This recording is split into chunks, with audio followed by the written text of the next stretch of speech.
সবাই যে কথাগুলো বলছে সবই যৌক্তিক এবং তার যে প্রসিডিউর এবং প্রসিকিউটর একটা বিশেষ না সিংহভাগ রোলটাই তার। এই আসামি, এটাই আসামিকে বললো না যে আসামি কারে বানাবো কাকে বানাবো না, এটার মানেই যে ঘুষ তা নয়। সেটা হলো সবকিছু দেখে তদন্ত রিপোর্ট, সমস্ত পেপার্স, এভিডেন্স, মোট কথা মনে করেন এই মামলার আসামি হওয়ার আগে 80% মনে করেন মামলা হয়ে যায় ওই কাগজে কলমে তাদের গবেষণায়, আপনি আন্দাজে বানানো যায় না, সেদিকটা ক্লিয়ার আছে। এখন আসেন এই ট্রাইব্যুনালের মামলাগুলো হচ্ছে কাদের, একটা বিষয় মাথায় রাখতে হবে। বিচার হচ্ছে শেখ হাসিনার, বিচার হচ্ছে শেখ হাসিনা টপ, তারপরে যারাই থাকুক, মন্ত্রী টন্ত্রী যারা থাকুক, আইজিপি বলেন, জেনারেল সাহেব বলেন, শেখ হাসিনার চেয়ে বড় তো কেউ না। আবার যখন এই জামাতের স্বাধীনতা বিরোধী বিচার হয়েছিল তখন যে লেভেলের লোকগুলো ছিল সেগুলো দেশের বড় লেভেলের মানুষ। এখানে আমার কাছে মনে হয় প্রত্যেকটা মানুষ সতর্ক, বিশেষ করে শেখ হাসিনার বিরুদ্ধে মামলা করতে যাওয়া, আমরা যে স্টেটমেন্টগুলো আগে পাইছি, অনেকেই ডেকে পায় নাই, অনেকেই রাজি হয় নাই এই ট্রাইব্যুনালে যেতে। তাহলে কি তারা খুব অনেস্ট ছিল যে ওখানে গেলে টাকা খেতে হবে সেজন্য যাব না? বিষয়টা তা নয়, সাংঘাতিক সাহসের ব্যাপার ছিল। কারণ আপনি শেখ হাসিনার বিরুদ্ধে ট্রায়াল দিচ্ছেন। শেখ হাসিনা কে? শেখ হাসিনার অধীনে এখনো সমস্ত প্রশাসন তার জিকিরি করে। এই মুহূর্তে ক্ষমতা অন্যরা বইলে হয়তো আপনি টের পাচ্ছেন না, বাট আলটিমেটলি প্রশাসন একটা তাদের ফ্যাক্টর। আপনি জজ সাহেবদের বলেন, যে বলেন বিশাল তাদেরকে নিয়োগ দিয়ে গেছে, তারা দুর্নীতি করবে আমি বিশ্বাস করতে চাই না বা বলতেও চাই না। কিন্তু এই যে তাজুল ইসলাম সাহেব সামনে যখন সরাইলো, সরানোর সময় কিন্তু কোনো বার্তা আসে নাই। সিম্পল বার্তা কি, তাও কি পদত্যাগ করে নাই, সে বলছে যে একজনের প্রজ্ঞাপন জারি করবে, প্রজ্ঞাপন জারি করলে অটোমেটিক তার পদটা শূন্য হয়ে যায়। প্রজ্ঞাপন জারি করছে এবং সে চলে গেছে। যাওয়ার পর কিন্তু এই ঘুষের শব্দটা আসলো। এত বড় ট্রাইব্যুনালে বাংলাদেশের সবাই তাকে বলা হয় জামাতের পক্ষের একটা প্রসিকিউটর, লয়ার। ওকে, আমি মেনে নিলাম। কিন্তু জামাতের লয়ার যখন এখানে আছে, আমার তো মনে হয় ওতপ্রোতভাবে, এবং যেখানে আর্মিদের ট্রায়াল হচ্ছে, আমার কাছে তো মনে হয় না যে সার্ভিলেন্স সারা 24 আওয়ার সার্ভিলেন্সের মধ্যে ছিল তাজুল। এটা আমার কাছে মনে হয়, আমার ব্যক্তিগত ধারণায়।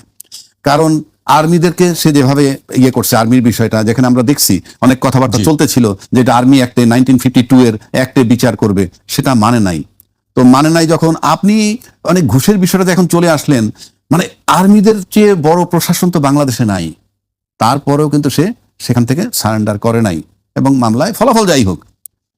ঠিক এখন আপনি ঘুষের বিষয়টা আইনে যদি বলেন যে ঘুষ তদন্ত করব আগে, অর্থাৎ কিরকম যে জাজমেন্ট যেটা হয়ে গেছে সেটা ঘুষের লেনদেনের ভিত্তিতে হয়েছে কিনা, এই ইস্যু যদি আপনি দাঁড়া করান, তাহলে তো মামলার কার্যক্রম স্থগিত থাকবে, এই অবস্থায় পড়ে থাকবে। আপনি আগে ঘুষ তদন্ত করবেন, তা নাহলে বলবেন কেমনে যে ঘুষ খাইয়া চিফ প্রসিকিউটর বলেছেন যে আগে যে মামলাগুলো সবগুলোই তিনি দেখবেন। তো এক জিনিস, সেটা আমরা তো বুঝি, আমরা দেখবো ওই যে সরকার চলে গেছে, কি অন্তর্বর্তীকালীন সরকার চলে গেছে, রাজনৈতিক সরকার আসলেই সব ঠিক হয়ে যাবে, এই কথা ছিল না, চলমান ছিল, জাস্ট জিরো। এখন কয়দিন পরে বয়ান শুনবেন 15 বছরের যানজট জঞ্জাল, তারপরে 1.5 বছরের জঞ্জাল, এই ইস্যুতে আপনি সময় ক্ষেপণ করবেন। এটা নির্বাচিত সরকারে করুন, সেটা পরের চ্যাপ্টার। এখন এই যে ঘুষের বিষয়টা আপনি নিয়ে আসলেন, আপনি বলেন যে তাজুল যেই লেভেলটাই ছিল, যেই জায়গাটাই ছিল, আমি তো নিশ্চিত করে বলতে পারি যে এত কঠিন সার্ভিলেন্সে আর কেউ ছিল না। তো সেখানে আপনি যখন ঘুষের প্রশ্নটা নিয়ে আসলেন, হ্যাঁ ভালো কথা, এখন যাকে আনছেন সে যদি আরো দক্ষ হয়, এখন এই ঘুষের প্রশ্নে কি আগের জাজমেন্ট দুর্বল হয়ে যাবে? আর যাদেরকে এখন দায়িত্ব দিচ্ছেন তারা কি খুব দক্ষ হলে কি হবে? কি ইনজাস্টিস হয়েছে জাস্টিস হবে না, জাস্টিস আগেও হয়েছে সামনেও জাস্টিস হবে? এই বিষয়গুলো নাকি সরোয়ার ভাই, আগে যে রায় হয়েছে সেখানেও জাস্টিস হয়েছে, আবার সামনে যেটা হবে সেখানেও জাস্টিস। আমরা এইটা শুনতে চাই না যে আগেরটা ইনজাস্টিস হয়েছে। এখন যদি বাহির করেন, এখন আসেন তাজুল সাহেব ঘুষ কেলেঙ্কারিতে আসে, বিচারকরা দিনে কি বলবেন? আমি উনি কোর্টে গিয়ে যা খুশি তাই করি, বিচারক সাহেব আছেন না, 3 জন বিচারক না, তো তারা হিসাবে করবে না? তারা তো রায় দিচ্ছে, তারা কি কোর্ট চালাচ্ছেন? তারা বুঝেন না যে এই সাক্ষী শিখে আনছে নাকি পয়সা দিয়ে কিনে আনছে নাকি চাপ প্রয়োগ করে আনছে? এটা তো ভাই আইসিটি। যাই হোক, আমি সরবের মতো আশা করতে চাই বিচার সামনের দিকে যেতে থাকুক, এবং সবচেয়ে বড় কথা হলো 1400 লোক মারা গেছে না 1000 লোক মারা গেছে, হটে ভারিটির 50,000 আহত হয়েছে, এবং এতে কোনো সন্দেহ নাই, কোনো ডাউট নাই। সুতরাং এই যে ডাউট নাই, সন্দেহ নাই, এবং যেই প্রশাসন, যেই সরকার প্রশাসনকে কুক্ষিগত করে চালাইছে আমরা সবাই দেখছি দৃশ্যমান, তাহলে প্রশাসনকে হুকুম কে দিছিল? এটা তারপরেও রাজসাক্ষী আনতে হয়েছে কেন? জিনিসটাকে পোক্ত করার জন্যে। তা না হলে আজকে যদি রাজসাক্ষী না থাকতো তাহলে এক কথায় ফেলে দিত যে সে যে হুকুম দিছে কেমনি বুঝবো। আর প্রধান যিনি হুকুম দেন, তার হুকুম দেওয়ার জায়গা 2-3টা। তার হুকুম দেওয়ার জায়গায় আর্মি চিফ। রাজশাহীর বিষয়ে আসলে আর্থিক লেনদেনের প্রসঙ্গটি এসেছে। রাজশাহী হাজার কোটি টাকার লেনদেন শুনি, তার রাজশাহী কয় টাকা কামাইছে, তার হাজার কোটি টাকা কে দিল, তার ঠেকাটা কি, কারা দিছে? না, আমরা যেটি বললাম যে বিএম সুলতান মাহমুদ যিনি অভিযোগ করলেন যে টাকার ব্যাগ নিয়ে তার রুমে যাওয়া হয়েছে, প্রসিকিউটর একজন তার রুমে। হাজার কোটি টাকা রুম লাগে একটা, এবং এই ব্যাগ নিয়ে ঢুকছে কে, সেই টাকা কি তার বাসায় ছিল কিনা, কোন ব্যাংকে ট্রানজাকশন করছে, সেই ট্রানজাকশনের স্টেটমেন্টটা নিয়ে আসুক, টাকাটা ছিল কোথায়, কার। আমি কথাটা আসলে আমি এখন শুনতেছি কেন, তখন তিনি বলেননি কেন, যিনি এখন বলতেছেন তখন বললেন না কেন, বাধাটা ছিল কোথায়? কারণ আমি বলি যে ওই সময় যদি তাজুল ইসলামের বিরুদ্ধে ঘুষের অভিযোগ আনা হইতো, আমি নিশ্চিত করে বলে দিতে পারি এটা অ্যাকসেপ্ট করতো অথরিটিরা, কারণ এখানে আর্মির মামলা ইনভলভ, আপনাকে মাথায় রাখতে হবে। সুতরাং আপনি বললেই তো হবে না, বলে ফেলতে পারেন। সেটা হইলেই আপনি যখন পজিশনে থাকবেন, পজিশন যদি অ্যালাউ করে, আপনি বলে গেলেন, এটা কাউন্টার হবে না, দ্যাট ইজ অ্যানাদার ইস্যু। তাহলে আমি জানি যে উনি যেমন আর্মিতে ছিলেন এবং উনি মামলা করতে গেছেন, নৈতিক কারণে উনি মামলাটা ছেড়ে দিচ্ছেন, কি যে উনি দেখছেন যে এর ভিতরে একজন আসামি আছে যে তাকে ইয়ে করতে চেয়েছিল। আমি শুনে আমি সাথে স্যালুট করছি যে না, নাইস ম্যান, কারণ তার ভিতরে একটা কিঞ্চিত দুর্বলতা হইলে হইতে পারে, ক্রোধ হইলেও হইতে পারে, আমি করব না। কিন্তু এই যে কেলেঙ্কারিটা আপনি বললেন, বস্তা ভরে টাকা নিতে দেখছে, এক নম্বর হচ্ছে বস্তার ভিতরে টাকা ছিল, সেটাই বা আপনি নিশ্চিত কিভাবে? কতগুলা বিষয় আছে। আর এই যে টাকা নিয়ে গেল, আপনি তখন বললেন না কেন, বাধাটা ছিল কোথায়? আমার তো মনে হয় না যে তাজুল ইসলামের বিরুদ্ধে যদি কেউ দাঁড়াইতো, প্রসিকিউশনের লোক হোক আর XYZ, তাকে প্রশাসনিক সহযোগিতাই সে পাইতো, আর্মির সহযোগিতাই সে পাইতো, যে পেয়েছি, যে কারণে আর্মির সাথে তার একটা বিরাট লড়াই চলতেছিল। সুতরাং আমার কাছে মনে হয় আপনি তাজুলকে সরাবেন, সেটা মেন ভিন্ন কথা। কারণ আমি বলি, একটা সরকার আসলে সাধারণত বদল করে, আর এই সরকার কেন বদল করে যদি বলি, আমি প্রাথমিকভাবে একটা কথাই বলতে পারি, সেটা হলো তাজুল ইসলামের যে অধ্যায়টা ছিল, সেই যতক্ষণ পর্যন্ত একটা রায় করাইছে, এখন যদি তাজুলের কন্টিনিউশনটা চলতে থাকে এই সরকারের সময়, এবং আরো যদি মামলার রায় হতে থাকে, তাইলে পরে ওই যে আগের যেটা ছিল সেটার দায়ও এই সরকারের উপরে বর্তাবে। এখন তাকে সরাই দিলে এই সরকারের প্রথম বেনিফিট হইলে আমি মনে করি যে তাজুল যে প্রশ্নটা করছে ওটার দায় আমাদের নয়, এটা আমার কাছে মনে হয়, নিজেদের দায় এড়ানোর জন্য। কারণ আমরা ইতিমধ্যে টের পাচ্ছি যে আওয়ামী লীগ ভাবতেছে যে তাদের সহায়ক সরকার ক্ষমতায় আসছে, অলরেডি অফিস আদালত নানান জায়গায় খুলতেছে, মিছিল হইতেছে। তো সেখানে সরকারের দিক থেকে আমি মনে করি তারা হয়তো তাকে সরাইছে এই কারণে, এক নম্বর দলীয় দায় সাধারণত, আর দ্বিতীয় হইল যে তাজুলের অধ্যায়টার জন্য আমরা দায়ী না, কারণ তখন অন্তর্বর্তীকালীন সরকার ছিলেন। জি, আপনার কাছে আবারও আসবো। আমি এই পর্যায়ে ব্যারিস্টার সোহরার হোসেনের কাছে আসতে চাই। সোহরার ভাই, আপনি তো আর্মির বিচার নিয়ে বেশ কয়েকবার কথা হচ্ছিল, আপনার দুজনেই বলছিলেন আপনি সরে এসেছেন কেন সে বিষয়ে ব্যাখ্যা করেছেন, কিন্তু সামনের এই বিচারের কি ভবিষ্যৎ দেখছেন? এটা এন্টায়ারলি ডিপেন্ড করে গভর্নমেন্টের সিদ্ধান্তের উপরে। সরকার যে সিদ্ধান্ত নেয়, এখন যদি সরকার সিদ্ধান্ত নেয় যে যে অবস্থায় আছে এখান থেকে তারা কোর্ট মার্শালে পাঠাবে, সেটা সরকার সিদ্ধান্ত নিতে পারে। তবে আমার ধারণা এটার বিচার এখানেই সম্ভবত কন্টিনিউ করবে, আমার ধারণা। কারণ এখন যদি পাঠায় তাহলে জনগণের একটা প্রেশার বড় ধরনের কাজ করবে, শুরুতে পাঠায় নাই। আমি সেদিন বললাম যে আমি তাজুলকে ধন্যবাদ জানাবো, তাজুল কিন্তু একটা পাবলিক কনফিডেন্স এনজয় করে, what ever he has done. ওই সময় দাঙ্গা বিক্ষুব্ধ সময়, অভ্যুত্থানের পরে একথা সত্য যে সবাই এই দায়িত্ব নিতে চায় না, তিনি এই দায়িত্ব নিয়েছেন। সো এখানে কাদের বিচার হচ্ছে? বিচার হচ্ছে আওয়ামী লীগের টপ নেতৃত্ব, যারা গুম খুন বিশেষ করে মানবতা বিরোধী হত্যায় যারা দায়ী। আর কাদের বিচার হচ্ছে? যারা আইনাগর সৃষ্টি করেছিল, ক্রস ফায়ার করছে, গুম করেছে, এরকম কিছু সেনাবাহিনী অফিসার, যদিও আমি বিশ্বাস করি তার ভিতরে অনেকে ইনোসেন্ট, সেটা বিচারে নির্ধারিত হবে। সো তাহলে এই ট্রাইব্যুনালকে, বিশেষ করে প্রসিকিউশনকে কে এটাকে বন্ধ করতে চায়, সেটা এটি কি প্রশ্নবিদ্ধ হলো কিনা, এইটাকে কন্ট্রোভার্সিয়াল করতে চায় কে, কোশ্চেনেবল করতে চায় কে, কিরকম সার্ভিলেন্স ছিল বলেন? হ্যাঁ, এইটা আপনি যে বস্তার কথা এখন আমরা শুনতে পাচ্ছি, ওখানে তো প্রত্যেক inch under CC camera. So এই যদি এই বস্তা ভরা টাকা যদি দেয়, সেই টাকা কোথায় গেল? ডেফিনেটলি তাজুল এবং তার টিম অবশ্যই সার্ভিলেন্স আছে, এতে কোনো সন্দেহ নাই। সো তাই যদি থাকে, এই তাকে রিমুভ করার পরে এই কোশ্চেনটা আসলো কেন? তার যদি সেই নৈতিক বিবেক থাকতো যে এই কোশ্চেনগুলো আনতে চাচ্ছে, আগে কেন বলো না? তার মানে ভিতরে একটা টাসেল আছে, যে এখন এই অভিযোগ উঠাচ্ছে সে কারো পারপোজ সার করছে কিনা সেটা তো উড়ে দেওয়া যাবে না। সে কোথাও এখন মানে এলিজিয়েন্স প্রকাশ করে তাদের কোনো কৃপা পেতে চাচ্ছে কিনা, that is also a question. বা ট্রাইব্যুনালের ভিতরে বস্তা নিয়ে দেওয়া লেনদেন হবে, এটা অবিশ্বাস্য, এটা আমি বিশ্বাস করি না। সেটির জন্য আমরা সেই জন্য এখন নতুন যে প্রসিকিউটর আসছে, আমিন বা অ্যাডভোকেট আমিন, সেও আমার অত্যন্ত কাছের মানুষ, আমার গুড ফ্রেন্ড। হ্যাঁ, Tajul is also my good friend. এখন আমিনের উপরে কিন্তু বড় ধরনের দায়বদ্ধতা আসবে, যে পারফরমেন্স তাজুল দেখিয়েছে, সে যদি এখানে কোনো রকম নেগলিজেন্স দেখায়, কোনো রকম লেনিয়েন্সি দেখায়, কোনো ধরনের যদি শীতলতা দেখায় তাহলে কিন্তু ভীষণ সে সমালোচনার মুখে পড়বে। তার উপরে কিন্তু আমি মনে করি যে আরো আফিল টাস্ক, আরো বড় চ্যালেঞ্জ, যেগুলো যে 2-3টা জাজমেন্ট হয়েছে এবং জাজমেন্টের কাছাকাছি অনেকগুলো আছে, সেইগুলো যদি পারফরমেন্স ভুল হয়, যদি শীতলতা দেখা যায়, তাহলে কিন্তু এইখানে মানুষ 2-2 4 মিলাবে যে বিচার হচ্ছে আওয়ামী লীগের এবং কিছু সেনাবাহিনী অফিসার। বিচার বন্ধ করতে চায় কে? ইন্ডিয়া। বিচার বা সেনাবাহিনীদেরকে কে নিতে চায়? সশস্ত্র বাহিনী। বিচার বন্ধ করতে চায় কে? এইগুলো কিন্তু মানুষ তখন খুঁজে দেখবে এবং ইনভেরিয়েবলি আওয়ামী লীগের নাম আসবে, ইন্ডিয়ার নাম আসবে, এই প্রেসিডেন্ট নাম আসবে। আমরা তো এখন প্রেসিডেন্টের ইন্টারভিউতে জানতে পারলাম যে সাংবিধানিক। এ প্রসঙ্গে আসবো আমি।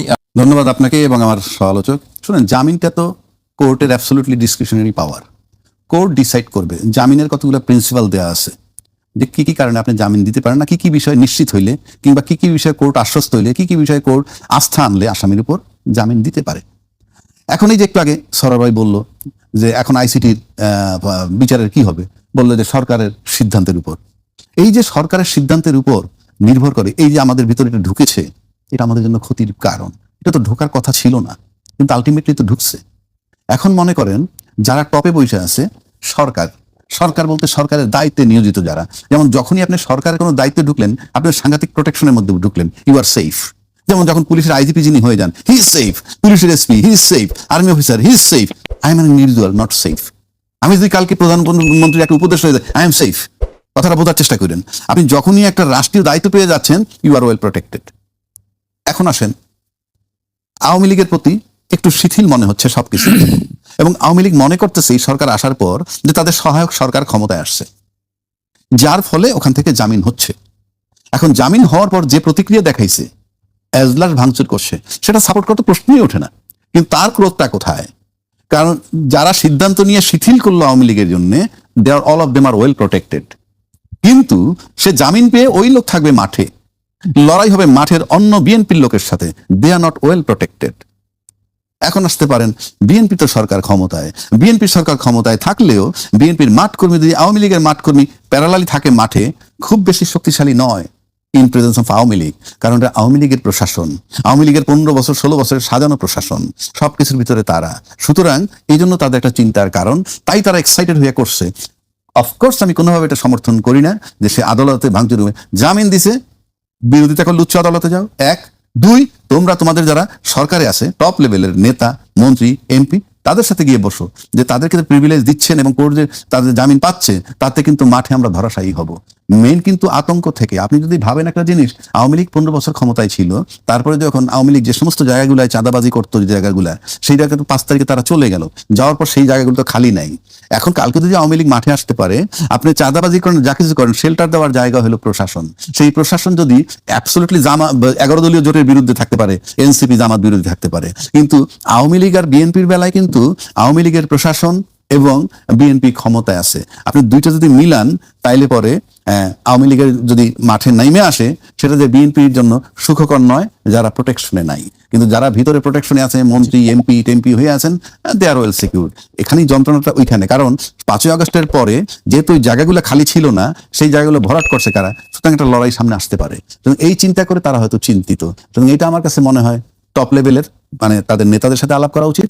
আর আইনি প্রসিডিউর হলো, জামিন তুমি মানো না, ওকে, হায়ার কোর্টে যাও, যাতে তার জামিন বাতিল হয়, সেটা অন্য কথা। জি, আমি ব্যারিস্টার সরোয়ার হোসেনের কাছে আসতেছি। সরোয়ার ভাই, আর্মির কথা নিয়ে আমরা বলছিলাম, রাষ্ট্রপতির বিষয়ে আপনি কথা বলতে চাচ্ছিলেন। আমরা দেখলাম যে রাষ্ট্রপতি হঠাৎ করেই সাক্ষাৎকার দিলেন এবং তার সাক্ষাৎকারের প্রতি ব্যাপক একটি রিয়াকশন দেখলাম। আমরা সর্বশেষ জামায়াত ইসলামের পক্ষ থেকে বলা হলো যে তার এই সাক্ষাৎকার অগ্রহণযোগ্য। আপনার কাছে কি মনে হয়, হঠাৎ রাষ্ট্রপতির সাক্ষাৎকার এবং সেই বিষয় নিয়ে এত আলোচনা, কি বিষয় এটার পেছনে? এটাও এই খেলার অংশ হিসেবে এই সাক্ষাৎকার, সবকিছুর মধ্যে খেলা, খেলার খেলে যা। উনি এতদিন চুপ ছিল, তবে ওনার এই সাক্ষাৎকারের ভিতর থেকে 2-3টে সত্য যেটা আমরা জানতাম প্রাইভেটলি, সেইটা এখন ওনার মুখ থেকে আমরা শুনলাম। সেটা কি, যে সাংবিধানিক ধারাবাহিকতা বজায় রাখার জন্য কে কে কাজ করেছে। হ্যাঁ, তাকে বিএনপি সাংবিধানিক ধারাবাহিকতা বজায় রাখতে চেয়েছে, আর সশস্ত্র বাহিনী ধারাবাহিকতা বজায় রাখতে চেয়েছে, আর ইন্ডিয়া এবং আওয়ামী লীগ তো আসি। কারণ ফার্স্ট অফ অল ওনার সম্বন্ধে অনেক কথা আমরা বলেছি, যে তার মতো তার যে ক্যারেক্টার, তার যে অ্যান্টিসিডেন্ট ব্যাকগ্রাউন্ডস, এই ব্যাকগ্রাউন্ডে একজনের প্রেসিডেন্ট হওয়া উচিত নয়। আওয়ামী লীগ কেন বানাইছে? কারণ আওয়ামী লীগ ধরাকে সরাজ্ঞান করেছিল, তুচ্ছতাচ্ছিল্য, যে জায়গায় সালাম নিত সেই রকম একটা কোশ্চেনেবল ক্যারেক্টার ওনার ইসলামী ব্যাংক এবং দুর্নীতি দমনে থাকাকালীন এটা হওয়া উচিত ছিল না।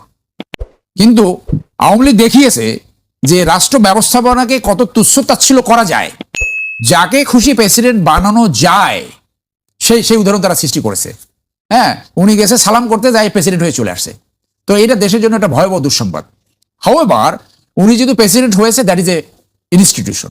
এখন 5ই আগস্টের পরে এই প্রেসিডেন্ট থাকবে কি থাকবে না, এইটা নিয়ে তো অনেক বিতর্ক হয়েছে। আমার ব্যক্তিগত ওপিনিয়ন, এই প্রেসিডেন্ট থাকা উচিত ছিল না। আপনি এই প্রেসিডেন্ট তো এই যে ক্রিয়েটার আওয়ামী লীগ ক্রিয়েট করেছে, শুধু আওয়ামী লীগের প্রতি সে লয়াল থাকবে, মরার পরও লয়াল থাকবে। সেই আওয়ামী লীগের এই যে এই সাংবিধানিক যারা ধারাবাহিকতা রক্ষা করার জন্য কাজ করেছে, প্রকারান্তরে তারা যে জন আকাঙ্ক্ষা, যে উদ্বুত্থান, যে স্যাক্রিফাইস, সেটার উপরে এক ধরনের তুচ্ছ তাচ্ছিল্য এবং অবজ্ঞা করা হয়েছে। এখনই দেখবেন এটা সামনে আসবে। থার্ড ওয়ার্ল্ড কান্ট্রিতে পপুলারিটি ধরে রাখা এত সোজা না। দেখবেন আওয়ামী লীগ কিন্তু, এই বিএনপি কিন্তু এখনই কিন্তু মানে জনসমর্থন কমতে থাকবে। তারেক সাহেব ব্যক্তিগতভাবে অনেক ভালো উদাহরণ সৃষ্টি করছেন। উনি 9টার সময় অফিসে যাচ্ছেন, আই অ্যাপ্রিসিয়েট। উনি রাস্তা বন্ধ না করে চলে, আই অ্যাপ্রিসিয়েট। কিন্তু ওনার এই বক্তব্যগুলো নিম্ন লেভেলে কতটুকু কার্যকরী হবে, মানুষের ভিতরে যদি এই ধারণা চলমান যায় যে আওয়ামী লীগ কর্তৃক নিয়োগকৃত প্রেসিডেন্টকে বসায় রাখার জন্য বিএনপি কাজ করছে এবং বিএনপি সুযোগ দিচ্ছে, এইটা বিএনপি সমালোচিত হবে, এখানে কোনো সন্দেহ নাই। সো উনি এক ধরনের সত্য প্রকাশ করছে। ওনার প্রফেসর ইউনূসের উপরে কে সবচেয়ে বেশি এগ্রিপ্ট? শেখ হাসিনা।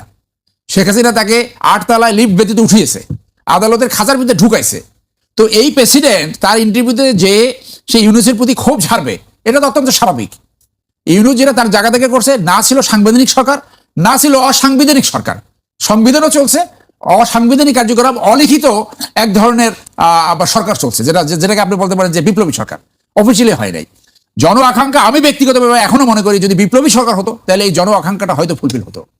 জন আকাঙ্ক্ষা ফুলফিল হয় নাই। আপনি এই যে সংবিধান, যেখানে কোনো চেক অ্যান্ড ব্যালেন্স নাই, যেখানে সমস্ত ক্ষমতা এক ব্যক্তির হাতে কুক্ষিগত হয়, সেইখানে যদি আপনি ফ্রেশটাও বসায় দেন, যে পার্টি হেড, আপনার সরকারের প্রধান, এক্সিকিউটিভ হেড, সংসদের হেড, অজান্তে, মনের অজান্তে সে স্বৈরাচারী হয়ে উঠতে পারে, তাহলে যে পরিবর্তনের আকাঙ্ক্ষাটা ছিল সেটা তো অত্যন্ত জেনুইন আকাঙ্ক্ষা। সেই জন্যই তো মানুষ এতগুলো জীবন দিল।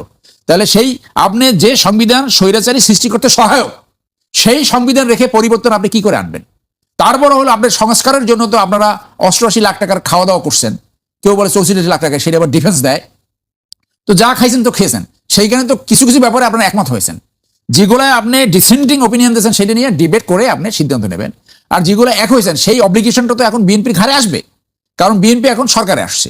তো আপনি যদি সেইখান থেকে সরে যান তাহলে তো মানুষ এখানে সমালোচনা করবে। আপনি যদি এখান থেকে 180 ডিগ্রি আপনি ইউটার্ন নেন, বিপরীতে চলে যান, তাহলে আপনি সমালোচিত হবেন এবং আপনার পপুলারিটি কমতে থাকবে, এতে কোনো সন্দেহ নাই। কারণ হলো যে এই পরিবর্তনের আকাঙ্ক্ষাটাই ছিল সবচেয়ে বড় আকাঙ্ক্ষা। শুরু হয়েছে সেই বৈষম্য বিরোধী দিয়া, আপনি সেইখানে কথা দিয়া, এবং কোনো মন্ত্রী এটা বলা শুরু করছে যে গণভোটে আমরা রাজি হয়েছি ভোট আদায় করার জন্য। এটা ডাইরেক্ট প্রতারণা। আপনি জনগণের কাছে প্রমিস করে, জনগণের কাছে প্রতিশ্রুতি দিয়ে সেইখান থেকে সরে যাওয়া, এইটা মানুষ কিন্তু যে যার মতো বুঝে গেছে, এবং এইটা কিন্তু একটা বড় ইস্যু হয়ে দাঁড়াবে যে ভবিষ্যতে। সেই জন্য আমি বলছি যে এই যে তারা বললো যে আপনার থার্ড তফসিলে ওতের এইটা এনে তারপরে তারা ওত নেবে, সেকেন্ড ওত নেবে। তাহলে কথা থাকলো যে সংবিধান, সবকিছু সংবিধান দিয়ে কি হয়েছে? 1975 থেকে 89 পর্যন্ত তো নির্বাচন হয়নি, প্রেসিডেন্ট জিয়া তো ছিলেন ক্ষমতায়।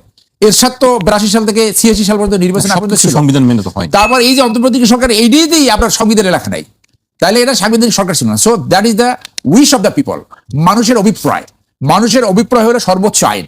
সেই ক্ষেত্রে এপিলেট ডিভিশনের জাজমেন্ট আছে, safety of the people, safety of the country is the highest law. তো আপনি যদি এই পরিবর্তনগুলো না নেন তাহলে তো আবার সেই আন্দোলন হতে পারে। আন্দোলন হইলে তো safety of the state, safety of the people will be hampered. তো মানুষের অভিপ্রায়টা তো আপনি মূল্য দিচ্ছেন না। সেই কারণে এই ইউটার্নটা কার বুদ্ধিতে নিছে? সেইটা কি নিজেদের বুদ্ধি না দেশের বাইরের বুদ্ধি? এইটা নিয়ে মানুষ বিভিন্ন জায়গায় আলোচনা করতেছে যে এটা কি আপনার নিয়ন্ত্রণে আছে না অন্য কারো নিয়ন্ত্রণে হচ্ছে।